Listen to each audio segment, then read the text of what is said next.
বিভিন্ন ধরনের এই বোতলগুলোতে সংরক্ষণ করা আছে বাংলাদেশের সব নদ নদীর পানি। তো আমাদের বাংলাদেশে যে কয়টা নদী আছে, নদীর সব পানিগুলো এখানে আছে রাখা। জেনে অবাক হবেন, বিশ্বের 7ম ও এশিয়া মহাদেশের প্রথম পানি জাদুঘর রয়েছে পটুয়াখালীতে। সেই সাথে এটি বাংলাদেশের একমাত্র পানি জাদুঘর।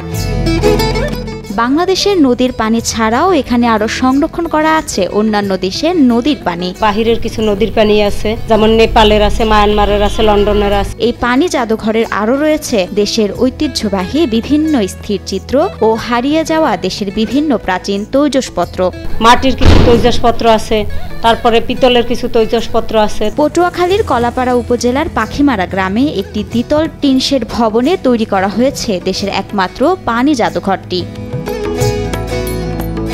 প্রতি সোম থেকে শনিবার সকাল 10টা থেকে সন্ধ্যা 6টা পর্যন্ত খোলা থাকে এটি। প্রবেশ মূল্য হিসেবে শিক্ষার্থীদের জন্য ধার্য করা হয়েছে 10 টাকা, পটুয়াখালী জেলা বাসিন্দাদের জন্য 20 টাকা এবং অন্য এলাকার বাসিন্দাদের জন্য 100 টাকা। 57টার পানি আছে, এছাড়া কিছু লোকাল নদীরও পানি আছে।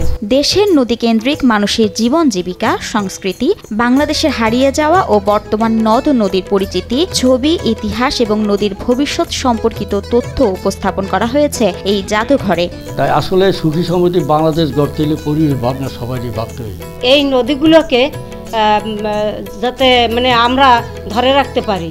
নদীগুলো আমাদের জীবনে অনেক গুরুত্বপূর্ণ বিষয়। আমরা চাই যে জনসচেতনতার মাধ্যমে যেন নদীগুলোকে ধরে রাখা যায়। বাংলাদেশের এই পানি জাদুঘরটি দেখতে দেশ ও দেশের বাইরে থেকে ছুটে আসে বিভিন্ন শ্রেণী পেশার লোকজন। ফরেনার আছে কিছু, তারপরে এলাকার যে লোকাল কৃষক, জেলে, তারপরে স্কুলগামী যে ছাত্রছাত্রী, এরা সবাই আসে। জাদুঘরে মানুষজন মোটামুটি ভালোই আসে, দেশি বিদেশি অনেক মানুষ আসে, দূর থেকে অনেক পর্যটক লোকজন আসে, ঘুরে দেখে।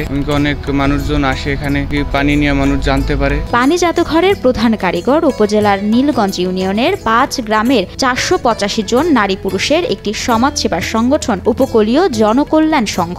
সংগঠনের সদস্যরা 15% জায়গা কিনে অস্থায়ীভাবে গড়ে তোলেন এই জাদুঘর। পরিবেশ এবং নদী না থাকলে মানুষ তার সভ্যতা হারিয়ে ফেলে, কারণ এই দেশ নদী কেন্দ্রিক সভ্যতায় গড়ে উঠেছে আদিকাল থেকে। তাই ভবিষ্যৎ প্রজন্মের কথা চিন্তা করি অ্যাকশন বাংলাদেশ 2014 সালে আমরা এই জাদুঘরটা স্থাপন করেছি। 2014 সালের 29 ডিসেম্বর প্রতিষ্ঠিত জাদুঘরটির অর্থায়ন করেছে একটি বেসরকারি উন্নয়ন সংস্থা।